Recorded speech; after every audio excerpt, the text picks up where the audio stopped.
Welcome my friends. আমি আশুতোষ, তোমরা দেখছো তোমাদের প্রিয় চ্যানেল বিজ্ঞান চেতনা। তো আজকে ক্লাস 9-এর যে দ্বিতীয় চ্যাপ্টার আছে বল ও গতি। তো বল প্রযুক্ত হলে পরে তো গতির সৃষ্টি হবে, এবং এই গতিগুলো কিভাবে কাজ করে তাদের রেখাচিত্রের মাধ্যমে, লেখচিত্রের মাধ্যমে আমরা প্রকাশ করব, এঁকে দেখাবো। তো এখানে আমরা দেখতে পাচ্ছি যে আমাদের সামনে আছে বেগ, সময়, লেখচিত্র। তো বেগ, সময়, লেখচিত্রতে যেটা আমরা দেখতে পাচ্ছি যে সমবেগে গতিশীল কণার ক্ষেত্রে, আবার আমরা দেখব সমত্বরণে গতিশীল কণার ক্ষেত্রে। তো ঠিক আছে, তার আগে একটু বুঝে নিই যে সমবেগে গতিশীল কণার ক্ষেত্রে বলতে কি বুঝি আর সমত্বরণে বলতেই বা কি বুঝি। ধরো একটা অবজেক্ট এখানে আছে, এ অবজেক্ট গেল বিতে। তো এখানে দেখা গেল প্রাথমিক গতিবেগ হচ্ছে 4 মিটার, আর মিটার নয়, ধরো আমি বললাম 10 মিটার/সেকেন্ড গতিবেগে যাচ্ছিল। আর অন্তিম গতিবেগ ভি, সেটা হচ্ছে 20 মিটার/সেকেন্ড। তাহলে ত্বরণ কত হলো? ত্বরণ হলো বেগ পরিবর্তন বাই সময়। তাহলে বেগ পরিবর্তন মানে হচ্ছে V minus you by T. এবার এখান থেকে এটা যেতে ধরো টাইম নিয়েছে কথার কথা 5 সেকেন্ড। তাহলে ত্বরণ কত হলো?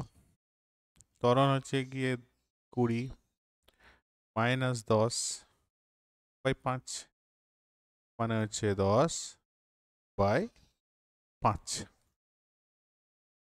তাহলে অ্যান্সার বেরোলো 2 মিটার/সেকেন্ড স্কোয়ার হচ্ছে গিয়ে অবজেক্টটার ত্বরণ। আশা করি বোঝা গেছে। তাহলে এখানে দেখতে পাচ্ছি যে গতিবেগ কিন্তু শুরুতে যা ছিল তার থেকে কিন্তু বাড়লো। অর্থাৎ ছিল 10, হলো 20, বেড়েছে। তার জন্যই একটা ত্বরণ দেখতে পাচ্ছি। তাহলে সমবেগে গতিশীল বস্তু বলতে কি বুঝি, এটাকে তোমরা লিখে রাখতে পারো পজ করে। এবার দেখো সমবেগে গতিশীল বলতে কি বুঝি। একটা অবজেক্ট আছে এখানে, পৌঁছালো এখানে। তাহলে এ অবস্থান থেকে পৌঁছালো বিতে। ধরো এখানে তার গতিবেগ ছিল 10 মিটার/সেকেন্ড, এবং 5 সেকেন্ড পরে তার গতিবেগ রয়ে গেল 10 মিটার/সেকেন্ড। অর্থাৎ একই গতি নিয়ে এসে চলেছে, গতির কোনো পরিবর্তন হয়নি। তাহলে ত্বরণ কত হলো? ত্বরণ হচ্ছে বেগ পরিবর্তন বাই সময়। তাহলে অন্তিম বেগ কত? 10, প্রাথমিক বেগ কত? 10। তাহলে 10 - 10/5 মানে হচ্ছে 0/5, মানে হচ্ছে 0 মিটার/সেকেন্ড স্কোয়ার। তো দেখতে পাচ্ছি এখানে কিন্তু কোনো ত্বরণ নেই। তাহলে যখন কোনো ত্বরণ থাকে না তখন বেগ কিন্তু যা প্রথমে থাকে পরেও তাই থাকে, তাকে বলা হয় সমবেগে গতিশীল। আর যখন বেগ বৃদ্ধি পায়, অর্থাৎ আগেরটা যেটা দেখালাম, সেটা হচ্ছে ত্বরণে গতিশীল। চলো বেগ, সময়, লেখচিত্রতে ফার্স্টে আমরা স্টার্ট করে দিই। এখানে আলোচনার সুবিধার জন্য আমরা যেগুলো করব সেটা হচ্ছে বেগ আর সময়। তাহলে আমরা একটা সমীকরণ নিলাম, V is equal to U plus এটি।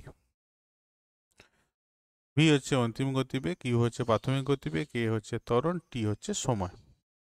তো ধরে নাও এর প্রাথমিক গতিবেগ ইউ হচ্ছে 4, আর সমবেগে যেহেতু আছে তার মানে ত্বরণ এ সমান হচ্ছে 0। একটু আগে দেখলাম আমরা। ভি কত হচ্ছে? 4, কারণ ইউ এর ভ্যালু হচ্ছে 4। আর এ যেহেতু 0, তাহলে 0 গণিত সময় যাই থাকুক না কেন তার মানে কিন্তু শুধুই 4 থাকবে। তাহলে ভি এর ভ্যালু কত? 4। এবার আমরা যদি এখানে টেবিল বানাই টাইম ভার্সেস গতিবেগের, ধরো টি যখন 0 গতিবেগ কত? 4। টি যখন 1 গতিবেগ কত? 4। কারণ এই ফাংশনটাই তো টাইমের উপরে ডিপেন্ডেন্ট নয়, তাই না? যখন 2 তখনও 4, যখন 5 তখনও 4, যখন 10 তখনও 4ই ভ্যালু। তাহলে চলো এটাকে যদি একটু গ্রাফ কাগজের মতো রূপ দিয়ে দিই, ব্যাপারটা তারা এরকম। তাহলে যখন 1 ভ্যালু, যখন 1 0 তখন ভ্যালু কত? 4। তাহলে 0 যখন, তখন ভ্যালু কত? 4। তাহলে এটা হচ্ছে ভ্যালু। যখন 1 তখন ভ্যালু কত? সেই 4 ভ্যালু। যখন 2 তখনও ভ্যালু 4, যখন তার ভ্যালু 5 তখনও সময় যখন 5 তখনও ভ্যালু হচ্ছে 4, বেগ হচ্ছে 4। যখন সময় 10 সেকেন্ড তখনও দেখতে পাচ্ছি গতিবেগ 4। চলো গ্রাফের রূপটাকে সরিয়ে দিই, তাহলে আমাদের সামনে যেটা দাঁড়ালো এটা। এবার এই পয়েন্টগুলোকে যদি আমরা একটার পর একটা জুড়ে দিই, তাহলে যেটা পাবো সেটা হচ্ছে গিয়ে এরকম একটি সরল রেখা। এটাই হচ্ছে তোমার বেগ সময় লেখচিত্র। তাহলে এদিকে আমরা দিয়েছি টাইম আর এদিকে দিয়েছি আমরা বেগ। আশা করি বোঝা গেছে। চলো নেক্সট। এবার যেটা যাবো সেটা হচ্ছে সমত্বরণে গতিশীল। সমত্বরণে, তো সমত্বরণের ক্ষেত্রে সমীকরণ তো সেই একই থাকবে, v is equal to U plus A T. এদিকে আমরা নেব টাইম আর এদিক বরাবর আমরা যেটা নেবো সেটা হচ্ছে গতিবেগের ভ্যালুগুলোকে বসাবো। তো ধরে নাও এক্ষেত্রে প্রাথমিক গতিবেগ হচ্ছে 0 আর ত্বরণের ভ্যালু হচ্ছে 1। এবার টাইমের রেসপেক্টে দেখি কি কি আসে। যখন সময় হচ্ছে 1 সেকেন্ড তখন আমি ধরলাম এটার ভ্যালু হচ্ছে v1। তো v1 এর ভ্যালু কত? 0 প্লাস 1 টু 1 মানে 1। v2 এর ভ্যালু কত? 0 প্লাস 1 ইন্টু 2 হচ্ছে 2। v3 এর ভ্যালু কত? 0 প্লাস 1 ইন্টু 3 3। v4 এর ভ্যালু কত? 0 প্লাস 1 ইন্টু 4 হচ্ছে 4। v5 হচ্ছে গিয়ে 0 প্লাস 1 ইন্টু 5 মানে হচ্ছে 5। টেবিলটা যদি আমরা এখানে বানাই, এটা হচ্ছে টাইম, এটা হচ্ছে বেগ। ব্যাপারটা কি? ত্বরণ আছে, ত্বরণের ভ্যালু কত? 1। একটা, দুটো, তিনটে, চারটে, হচ্ছে 5টা। সময়গুলোকে কি নিয়েছি? 1 2 3 4 and 5। আচ্ছা, 1 এর ভ্যালু কত? 1 এর ভ্যালু পেয়েছি 1। 2 তে ভ্যালু কত? 2 তে ভ্যালু পেয়েছি 2। 3 তে ভ্যালু কত? 3 তে ভ্যালু পেয়েছি 3। 4 এ 4 আর 5 এ 5। খুব ভালো কথা। চলো গ্রাফের রূপটা দিয়ে দিই, তাহলে পরিষ্কার বোঝা যাবে। 1 এ ভ্যালু পেয়েছি 1, 2 এ গেছে কত? 2। 3 তে কত? 3 তে হচ্ছে 3। এই দেখো এখান থেকে এই যে আমরা, আর এখান থেকে এই যে, মানে 3 তে হলো 3। পরেরটা দেখাচ্ছি দেখো। তাহলে 4 অবস্থান যেটা আছে সেখান থেকে আমরা নেব, আর এদিকে 4 এর ভ্যালু যেহেতু 4 এ 4 পাচ্ছি তাহলে এখান থেকেও 4 নেব। এই পয়েন্টটাকে বোঝা যাচ্ছে। তাহলে দেখতে পাচ্ছি 5টা হচ্ছে এটা। চলো গ্রাফ রূপটাকে উঠিয়ে দিলাম, সিম্পল আনলাম। এবার এদেরকে যদি একটা লাইন দিয়ে জোড়া হয় তাহলে একটা স্ট্রেট লাইন পাওয়া যাচ্ছে, ঠিক কি ঠিক না? এই এটা হচ্ছে বেগ সময় লেখচিত্র সমত্বরণে গতিশীল হলে। খুব ভালো কথা। তোমরা বাড়িতে আরো একটা দুটো করে প্র্যাকটিস করে নেবে, একদম ক্লিয়ার হয়ে যাবে। এবার হচ্ছে সরণ সময় লেখচিত্র যখন সমবেগে গতিশীল। তো সমবেগে গতিশীল মানে কি? এর অ্যাক্সেলারেশন হচ্ছে 0। আমাদের সমীকরণ কি হয়? s is equal to U T plus half A T square. এই হচ্ছে আমার সরণ, এটা হচ্ছে প্রাথমিক গতিবেগ, এটা হচ্ছে সময়, এটা হচ্ছে ত্বরণ। তাহলে সমবেগে গতিশীল মানে ত্বরণ নেই, তাহলে এর ভ্যালু কত বসাবো? 0। তাহলে আমার ইকুয়েশনে দাঁড়িয়ে যাবে s is equal to U T. চলো এবার দেখি ক্যালকুলেট করি। ধরে নিই আমরা যে এখানে টাইমের ভ্যালু টাইম বলছি, বেগের ভ্যালু হচ্ছে ইউ, প্রাথমিক গতিবেগ যেটা আছে সেটা হচ্ছে 4, আর এস আমরা ক্যালকুলেট করব কারণ আমাদের টেবিলটা হবে টাইম ভার্সেস সরণ এস এর। তাহলে একটা থাকছে টাইম আর একটা থাকছে সরণ। প্রাথমিক গতিবেগ আমরা ধরে নিয়েছি 4। তাহলে চলো প্রথম সেকেন্ডে কি হবে দেখি, জিরোতে কি হবে দেখি। যদি 0 ধরি তাহলে s0 মানে হচ্ছে 0। যদি 1-এ ভাবি তাহলে কি হবে, 4 গণিত 1 মানে 4। যদি দূরতে ভাবি কি হবে, 4 গণিত 2 মানে 8। 3-এ ভাবলে 4 গণিত 3 মানে 12। 4-এ ভাবলে পরে 4 গণিত 4 মানে হচ্ছে। তাহলে পরে হলো কি, জিরোতে গ্রাফের যদি রূপ দিই তাহলে পরে কি রকম দাঁড়াবে, জিরোতে 0 এটা, একে কত, একে ভ্যালু হচ্ছে 4। তাহলে এই হচ্ছে আমাদের সময়ের দিক থেকে, কারণ আমরা সময় নেব এদিকে, টাইম এদিকে আছে, আর সরণ নিচ্ছে এদিকে, এস এদিকে আছে। তাহলে টি যখন আমার 1, আগে টেবিলটা বানাই, 0-র জন্য 0, 1-এর জন্য 4, 2-এর জন্য 8, 3-এর জন্য 12 আর 4-এর জন্য 16। তাহলে শূন্যতে 0, 1-এ হচ্ছে 4। তাহলে এই 1 বরাবর আমি উঠছি উঠছি উঠছি উঠছি, কত দূর উঠবো, 4 পর্যন্ত উঠবো। এই হচ্ছে আমার 4। 2-এ কত, 8, 2 বরাবর এই উঠছি উঠছি উঠছি, চললাম চললাম চললাম, এত দূর যেতে হবে 8 পর্যন্ত। তাহলে এই হচ্ছে আমার 8। তারপরে দেখতে পাচ্ছি 3-এ 12, এই 3 গেলাম আর এই দিক থেকে হচ্ছে গিয়ে 12, এই পয়েন্টটা। আর 4-এ কত, 4 বরাবর যদি যাওয়া হয় তাহলে 4-এ হচ্ছে 16, মুছে দিচ্ছি এটাকে।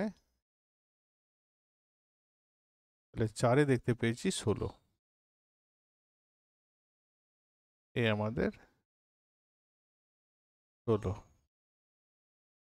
বুঝতে পারছো কিভাবে গ্রাফ করতে হয়, এক্স অ্যাক্সিস বরাবর যত, ওয়াই অ্যাক্সিস বরাবর যত, আর এক্স অ্যাক্সিস বরাবর যেটা, এই দুটোকে এই অ্যাক্সিস বরাবর, আর দুটোকে যে জায়গায় মিট করছে সেই পয়েন্টটাকে আমাদেরকে কনসিডার করতে হয়। গ্রাফ রূপটাকে উঠিয়ে দিই, তাহলে দেখতে পাবে। এবার আমরা যদি এখান থেকে একটা লাইন দিয়ে কানেক্ট করার চেষ্টা করি তো দেখতে পাচ্ছি সবকটা এক লাইনে চলে আসছে। তাহলে এই হচ্ছে কি আমাদের গ্রাফ। কিসের গ্রাফ, সমবেগে গতিশীল কণার গ্রাফ। আশা করি বোঝাতে পেরেছি। এবার নেক্সট, এই গ্রাফটা একটু ঝামেলার, সমত্বরণে গতিশীল, কারণ এখানে টি স্কোয়ার আছে, ভ্যালু যেগুলো হয় অনেক বড় বড় হয়ে যায়, সেই জন্য গ্রাফটা দেখতে পাচ্ছ খুব ছোট হয়েছে। তো একটু যদি বড় করে দেখায় তাহলে বুঝতে পারবে যে এখানে কি কি ভ্যালু আছে। ঠিক আছে, চলো একটা একটা করে দেখি। প্রথম ইকুয়েশন নিতে হবে, s is equal to ut plus half at square. কেন s নিচ্ছি, কারণ এখানে সরণের ব্যাপার আছে, টি থাকতে হবে, যেহেতু সময় আছে, প্রাথমিক গতিবেগ তো থাকবেই, ত্বরণ আছে, সমত্বরণে গতিশীল। ও বাবা, সময় আছে, সময়, সরণ, ত্বরণ সব আছে, তাহলে এই ইকুয়েশনটা হচ্ছে আমার বেস্ট। এবার চলো আমরা এখানে কনসিডার করে নিচ্ছি প্রাথমিক গতিবেগ হচ্ছে 0 আর অ্যাক্সিলারেশন আমি ধরে নিলাম 1। গ্রাফটা একটু বড় হবে, তাহলে ফার্স্ট 0-র জন্য, তাহলে প্রাথমিক গতিবেগ যেহেতু 0, তাহলে 0 গণিত টি প্লাস হাফ গণিত এ টি স্কোয়ার। তাহলে এই পার্টটা কিন্তু সকল সময়ই 0, তাই নাকি? তাহলে আমরা কি করব, আমরা এই পার্টটাকে অ্যাভয়েড করার চেষ্টা করব। তাহলে আমাদের ইকুয়েশন চলে এলো s is equal to half A T square. কেন, প্রাথমিক গতিবেগ যেহেতু 0, তার জন্য ওটাকে আমরা অ্যাভয়েড করলাম। চলো একটা একটা করে দেখি। তাহলে 0-র জন্য s0 ইজ ইকুয়াল টু কি হবে? হাফ অ্যাক্সেলারেশন কত?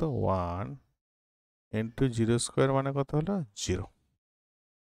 চলো 1-এর জন্য দেখি কি হয়। তাহলে হাফ ইন্টু 1 ইন্টু 1² মানে ভ্যালু দাঁড়িয়ে যাচ্ছে হাফ। গ্রাফ কাগজে যদি সমস্যা হয় আমরা ওটাকে অ্যাভয়েড করব, ভ্যালুটাকে যেহেতু হাফ নিয়ে কাজ করাটা চাপের। চলো 2-এর জন্য কত হয়? হাফ। তাহলে এখানে আমরা টেবিলে তুলতে থাকি একে একে, ক্যালকুলেশনও বড়, এটার ক্ষেত্রে সবই বড়। তাহলে এদিকে হচ্ছে এস, এদিকে হচ্ছে টি, একটা দুটো তিনটে চারটে পয়েন্ট নিলেই যথেষ্ট। তো 0-র জন্য পেয়েছি 0, একটাকে নেবো না কারণ হাফ ভ্যালু এসছে। দেখি 2-এর জন্য কি হয়। তাহলে 2, এখানে S2 হচ্ছে কি হাফ ইন্টু এ এর ভ্যালু হচ্ছে 1 ইন্টু 2² মানে হচ্ছে কত? 4। তাহলে 4 ডিভাইডেড বাই 2 মানে হচ্ছে 2। তাহলে দেখতে পাচ্ছি 2-এর জন্য ভ্যালু এলো 2। চলো নেক্সট নিই।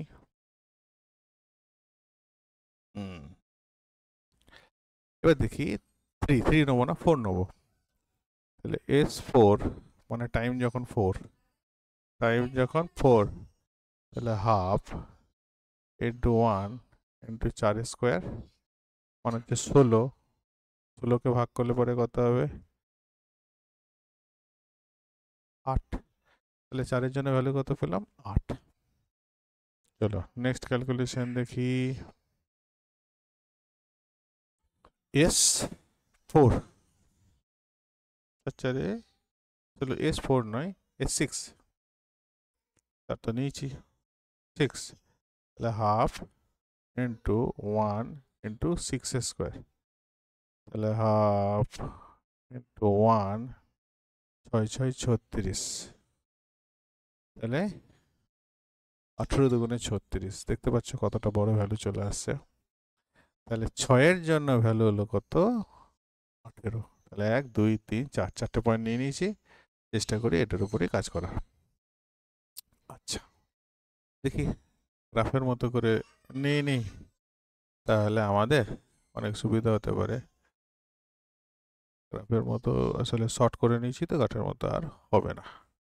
আচ্ছা চলো ঠিক আছে, এমনি চেষ্টা করা যাক।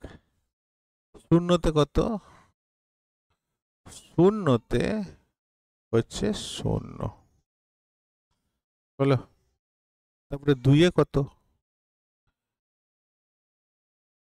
2-এ আমরা দেখতে পাচ্ছি 2-এ হচ্ছে ভ্যালু হচ্ছে 2, 4-এ 8 আর 2-এ 2। আচ্ছা 2-এ তাহলে 0-তে কত? 0-তে হচ্ছে 0। 2-এ কত? 2-এ হচ্ছে গিয়ে আমার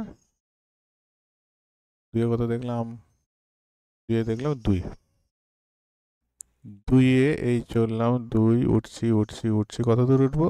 2 পর্যন্ত। তাহলে এই পয়েন্টটাকে বোঝাবার চেষ্টা করছে 2-এ 2।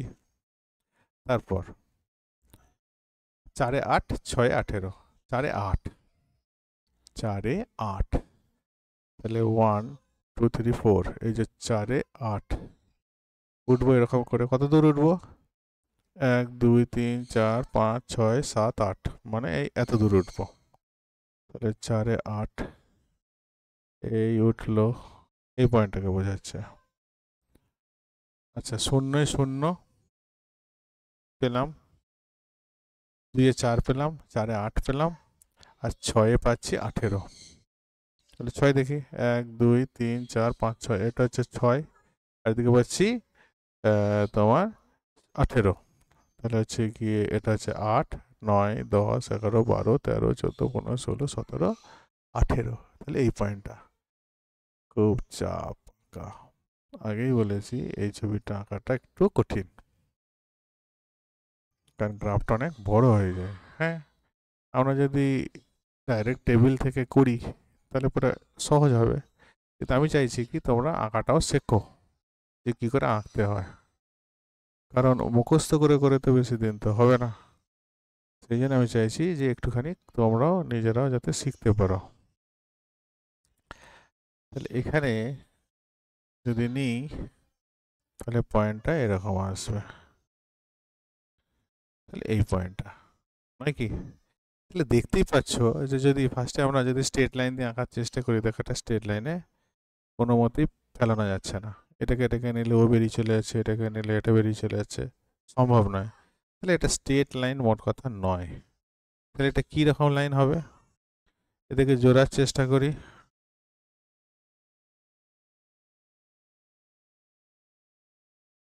বুঝতে পারছো রেখাটা একটা কার্ভ, ভালো না? আর একটু খাতাতে করতে পারলে হয়তো একটু বেটার হতো। তাহলে এই হচ্ছে কি আমাদের